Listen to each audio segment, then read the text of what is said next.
All right. Good morning, everybody. See folks starting to stream in. Good to see some familiar names from yesterday. Yesterday was a really great session. Had a lot of fun. Learned a lot. So I'm really looking forward to here on day two, and I'm glad you could make it. So one thing that I wanted to start off with in our introduction for today, before we kick off, is I wanted to talk a little bit about the why of Protectcon. In other words, why is it necessary for us as an organization to bring together these technical and security related subject matter experts in order to bring it to an audience that doesn't always have that information? So bring it to those that are not technical but are doing work in a different way. So our allies in the protector space. So I want to talk about the concept of an APT. So those of you coming from a more technical, those of you coming from a security background, you might know as an APT as an advanced persistent threat. So it's defined as an unauthorized user or group that gains access to protected resources, remains for an extended period of time, and remains undetected. Generally, when we're talking about an APT, we're talking about groups, state actors, like some of which we talked about yesterday, which are well-funded, well-resourced, and able to generally attack their peers. But that same definition, I'll go back to it, unauthorized user group, gaining access to protected resources, remaining for an extended period of time, and remaining undetected or trying to remain undetected, also counts for our adversary that we're talking about today and yesterday, which is the intimate partner, the stalker, the harasser, the human trafficker, someone that wants a specific person. The difference is that APTs, as we often describe them, they're not interested in a specific person necessarily. They want the access, they want the data, they want the resources, they want to disrupt. But an individual that wants you or me or any specific person, that changes our threat model significantly. And then now we have to think about what are some of the common effects, some of the common countermeasures that we might put in place. Might not necessarily work because the individual might not be afraid of getting caught. They might want to be detected. So we talk about what protects our data. So what protects the sensitive data that we have, everything from pictures on our phone to banking information to everything else. For most of us, we're protected from most threats by things like the US Constitution, we have the Fourth Amendment, the Fifth Amendment, other things that protect us. We have encryption, passwords, physical locks, guards, privacy locks, biometrics, anything that we can put in place that is protecting us from most threats to our data. However, we're talking about protecting survivors of abuse from an adversary. We're really looking at the apathy of the abuser. How far are they willing to go? How hard are they willing to work? The cleverness of their defenses. A lot of times it's not about the strength of the encryption, but about whether or not they can use it without being detected. And the reliability of those around, those they come to for help, can they also protect the same data that the survivor has to protect? A lot of these things don't work when you're protecting from an intimate partner, for example. So passwords are useless if you can be compelled to give them up. Physical locks don't work if the person's already in the home. So this is why we look at things from a different way. And this is why we make sure to bring the information to those that need it the most. Some key facts that I want to discuss. Number one, that security generally relies on secrecy and access to establish permission. What that means, in order to have security, you have to have both secrecy, you have to have the ability to keep a secret, like a password, but also the ability to establish it. You have to control the device to put a password on it. You have to be allowed to have a PIN for it to work. Secrecy and access can both be overcome by proximity. In some cases, we can put a PIN on our device and that's sufficient because someone that might want to steal our data for profit or whatever other reason, they're not close. We can keep a secret from them. But if you're close, both physically and emotionally, those both can be overcome. A dedicated, persistent threat is more likely to succeed than a random attack. That is pretty much always true. In that, rather than when we look at home security, for example, if we're concerned about a burglar, we can deter the burglar by becoming a harder target or a harder target than our neighbors. We might put lights up to deter someone from sneaking around, put a sign saying there's an alarm, get a dog, put bars on, whatever the case might be, because that burglar doesn't want to get caught there. They know they have a couple minutes, sometimes more, until police might arrive to respond to an alarm. And they don't want to be there when that happens. They don't want to get arrested.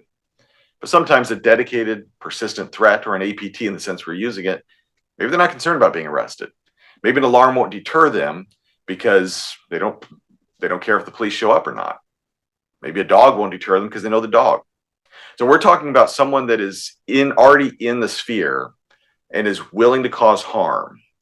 That is more likely to be successful than a random attacker. And number 4, what is known can be discovered. So if you know something, a password, your PIN, whatever it might be, it can be discovered theoretically. That can be by force, coercion, legal means, stealth, whatever it is. So if something is known, it can be discovered. So putting these together kind of show us the protections that we need to put in place to overcome these facts. Those of you working the advocacy side, this is something you're probably familiar with. This is the power and control wheel, sometimes referred to as the Duluth model. The power and control wheel tries to explore how an abuser might exert power and control, which is at the center of abuse, going all the way out to violence. So violence is not a factor in 100% of domestic violence situations. Other forms of power and control are also abuse. This one is slightly modified from the original Duluth model. There's been some new strategies or new philosophies over the years. And this one is where we see the highlighted items are where we start to see the power and control manifest in our work. So we're working with survivors from a safety and a security factor. These are areas that we tend to see power and control being exerted. One of them is intimidation. So intimidation manifests in a technical sphere by intentionally being caught hacking, for example. It's sending a message that I'm still here. You can't get rid of me. It's hacking into accounts. It's being obvious about monitoring. The goal is not necessarily to catch someone. The goal is not to surveil someone, but the goal is to say, I'm going to stay here. And sometimes what you see is by resetting passwords, not because they want the access, but just say, I can still do this. Sometimes it's a matter by setting up obvious monitoring. For example, installing tracking apps, Life 360, things like that, in order to track where the person is and what they're doing. That's counter to things called stalkerware, which I want to touch on just a little bit. Stalkerware is designed to not be found. So if you're not familiar, these are tools that can install on a device, a phone, a computer. They give the abuser access to the location. They give the abuser the access to communications. It can turn on the camera. It can turn on the microphone. It can do all of these things. And it's designed to not be found. So stalkerware is not designed to be intimidating, but that is designed to be surveilling. Also, emotional attacks. As it continues to perpetrate, as the abuser continues to attack in the digital world, the message is they're everywhere. It won't end. They might do something and remove traces. They might install something and then uninstall it. They might put a picture, change a background if they have remote access.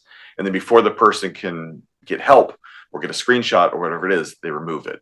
The idea there is to make the person feel I'm crazy, or for other people to say they're crazy. And I use that in the non-purgative sense because those are the words that the abusers want someone to say. They want to get to the point where the person is being dismissed as unreliable, as unwell. And they want the person to feel that as well. Subtle changes with IoT. IoT, if you're not familiar, is Internet of Things. What this means is these are web-enabled things that when I was growing up weren't web-enabled. You can have a toothbrush that's connected to the internet now. So with this, it allows you to make subtle changes. It might make the person question their sanity. It might cause them to second guess what else they're experiencing. One situation that I remember is someone talked to me, and this is shared with permission, and they had said, my pets hate me and my kitchen sings. And they kind of sat back and looked at me like, make sense of this. What we found out is that the abuser who had set up the IoT, the web-enabled thermostat and the web-enabled dishwasher, was making changes while the person was gone. So the temperature would be turned on very, very high in an attempt to bring up their bill, but also as a response, the pets were miserable during the day. So they'd get in and they'd be very unhappy pets. And they were able to play different tones across the dishwasher based on changing the settings there. The person felt like they were crazy. They said that they were crazy, but in reality, things are being manipulated behind them. Another huge area is isolation. With isolation, of course, is one of the first steps in the abusive cycle. Being involved in technology or using technology, you can enable isolation in different ways. You can control access to the device and resources. Some people use parental controls to make sure that their partner, the survivor, isn't using their devices when they're not permitted to. You can impersonate the victim in order to damage relationships. It's not very hard anymore to set up a fake social media account to say that you start spreading bad information and bad will. You can lock out accounts. Sometimes this is done punitively to say that you're no longer permitted to use these types of accounts by changing the password. This is about control. It's about very literal control where the abuser has access to these devices and can use them to affect the abuse. Privilege. Privilege is often referred to as different forms of privilege in terms of immigration status, in terms of societal expectations on male versus female, in terms of family expectations. It's someone having a privileged status within the relationship. For our purposes, we're talking about literally administrative privileges. Administrative privilege is referring to having administrative control over a device. With administrative privileges, you can prevent app or software installs. You can say that there are certain things that can be used, certain things that can't be used. Can prevent the user from wiping the logs, meaning that if the user takes an action, such as goes to a website, in some cases, it's possible to set up the device so the user can't hide that they did that if they don't take certain measures ahead of time, one of which we're going to learn about a little later today in the presentations. It can also mean wiping the logs themselves, that if they have admin privileges and they go digging around, they can hide the fact they did that. It can also prevent configuration changes to improve security, meaning that if the survivor wants to improve their own security, the abuser may be able to prevent that, such as by preventing them from installing malware tools or other privacy-centric tools. And then finally, economic attacks. This can be seen in the form of interfering with a job hunt, such as poisoning the well with employers, as it were. We've seen this before. I've seen this many times, where the person has a skill set and they work in an area where there's not a huge number of job opportunities for them, especially in cases where the person has an advanced degree or some sort of specialized training. Then they're suddenly surprised to find that they've already applied to certain jobs that they didn't actually apply to. So that when they actually do apply, the person's they're already known to the company and they're immediately discarded. Also, Internet of Things and account attacks. So these can have a huge impact on the survivor's economic status, such as in the previous case that I mentioned, where the heater was running all day long. So of course that bill was a lot higher. That can mean subscribing to things. That can mean all sorts of things. Account type attacks, such as when the abuser has control over the person's financial accounts, they can move money, they can hide money, they can make withdrawals. In many cases, it's illegal, and in some cases, the person gets caught for it. One great way to finally get an abuser caught is when it involves banks. But in some cases, they know exactly where the legal line is, and they know what they can do without crossing that line. Another major concern is crowdsourcing the harassment, meaning that in some cases, the abuser will ask others to assist with harassing the survivor. You see this a lot with what's referred to as non-consensual pornography sites, where the person can post the information and often along with the person's contact information in the hopes that people will perpetuate the abuse on their behalf. Sometimes it's done with a story behind it, a compelling story behind it in order to appeal to that audience, such as saying, this is so-and-so and they cheated on me and they did these bad things. Or this is so-and-so, here's their contact information and they did bad things to another person, we should harass them. A story is given and it's not very hard to get some people to catch on to that story. In other cases in the bottom, was at one time referred to as low orbit ion cannon. It's mostly used to target organizations, but also individuals. And what this would be is that by coming up with a compelling story, convincing others to use this very easy tool in order to attack them digitally and generally knock them offline, which is a form of isolation and silencing. This has kind of been supplanted by swatting, which is far more dangerous. But in both cases, it's about using other people to affect the abuse of the survivor. So some major challenges that the survivor has to face is, number one, before they get help, they're going to be looking for information themselves. We see this a lot where the person's trying to make sense of what's being done to them. They're trying to figure out how to protect themselves. And in cases where it's a more technically sophisticated adversary, or someone they believe is more technically sophisticated, that's a very common lie where the abuser says, I can hack anything, I've been doing this for a very, very long time. Nothing you can do is safe. You sit down on a computer and I've already hacked it. You hear that for enough years and it starts to become the truth. So the person, when they try to become safe, when they try to leave, they're very afraid that they're going to be attacked digitally. So they start looking for help. And they find things that might not necessarily be relevant, might not actually be correct for them. So things that are accurate but unlikely. So for example, many people feel that they are being targeted by the Pegasus spyware. Many survivors do, because it exists. It is a tool that can be used to secretly monitor devices. It's also a very expensive tool, and it's kind of pretty controlled. So in most cases, no one's going to be spending upwards of $1 million in some cases to buy this sort of tool. But when someone sees that online, they see that some things are possible, it starts to manifest as a reality, at least as they perceive it. Information overload is another major concern, where there's just too much information. And it kind of ties in with what I call the WebMD model, where everything means something. I'm not sure if WebMD is still a thing, but I've used it before. I had a cold, I had a headache, maybe I didn't feel quite well. So I went on WebMD and I browsed around for a little while, and I realized that I'm diagnosing myself with hysterical pregnancy or something else where I don't know how to interpret the information. So I put meaning on things that a doctor would know to discard, but I don't because I'm not trained. So that's why helping the survivor to sort through the information makes it safer for them. Another major concern is what I call the uneven application of resources. So there's kind of three different areas when we talk about what it takes to connect two different groups. So on the left-hand side, we have the individual. They're connected to their home router, or maybe at a shelter, maybe at a location, public library, whatever it is, using their phones, using their computers, using their tablets. That passes through the cloud, that passes through infrastructure, it goes to the ISPs, it goes through VPN providers, whatever it is they're using to get to the right-hand side, which are the support systems, resources, information. So those of you working in the advocacy space, that's you. The people that are the support systems, their loved ones, their family members, that's them. Resources for information like us, that's us. So the challenge is getting from one side to the other safely. On the left-hand side, there are few resources made available. There's personal resources, there's organizations like ours, there's other groups doing similar things to what we do. And those are resources that can be applied. There's antivirus tools, things like that.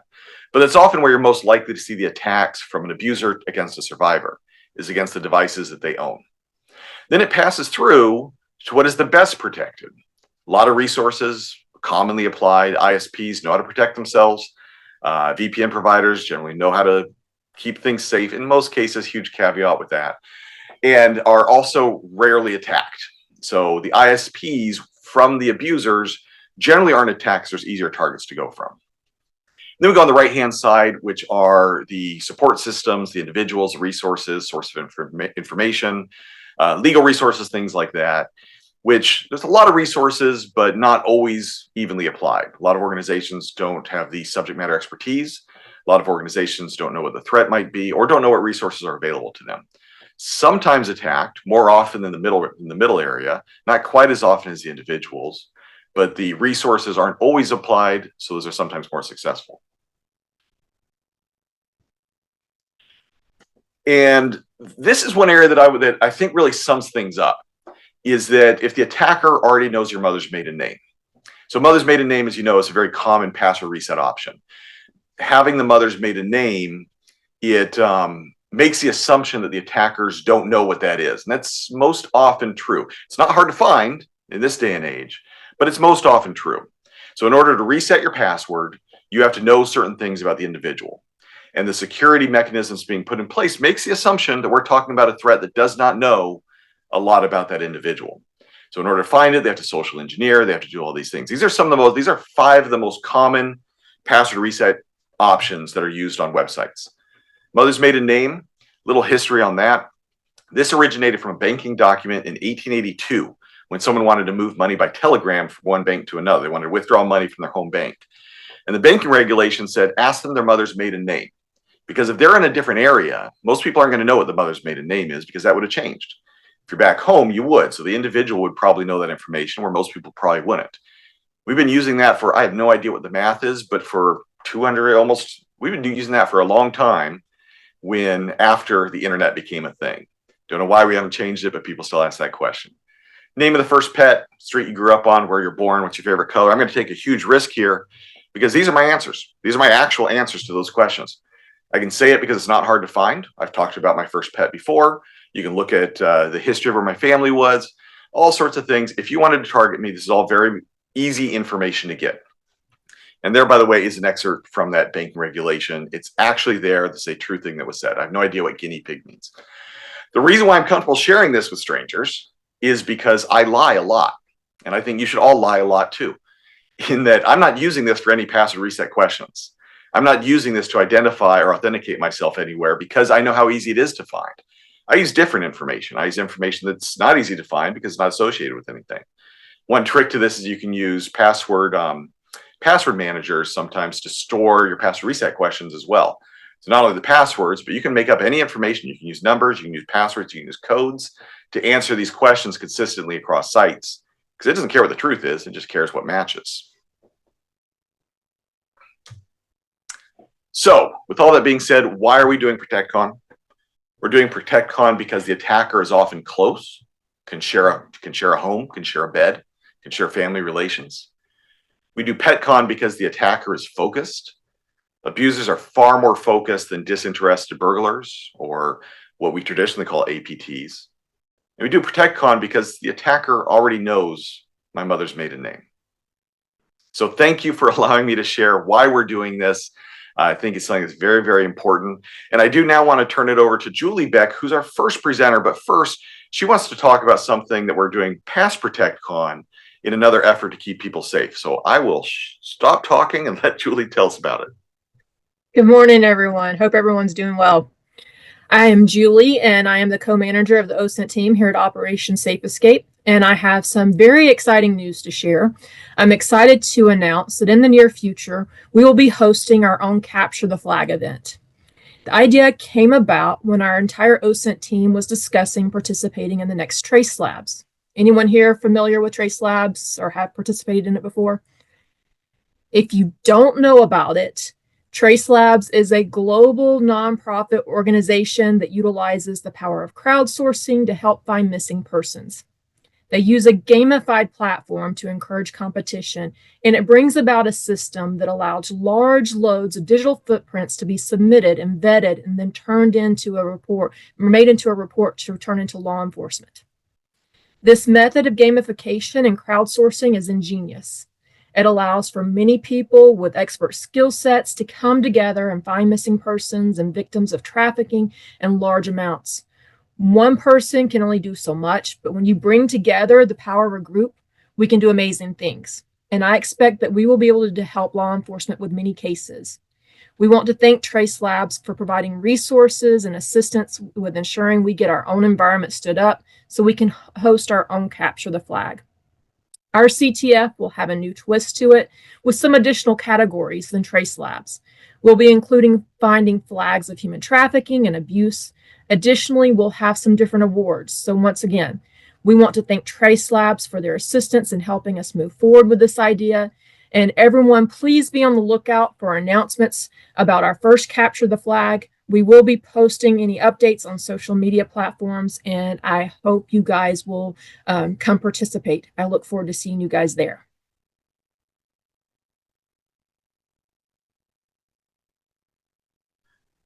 Awesome. Thank you so much for that, Julie. That is really, really super exciting. And I just want to echo the gratitude to the Trace Labs team for helping us to kind of mirror what they're doing, but for a very, very different purpose. In a lot of, in both cases, there's vulnerable individuals that need help. And so the ability to go out and reach and find these groups and start to lead off investigations in that is really, really exciting. I'd like to recognize Julie as she's been helping to stand up that capability, as she's been leading what we call the OSINT team, such an amazing resource that we have available to help people.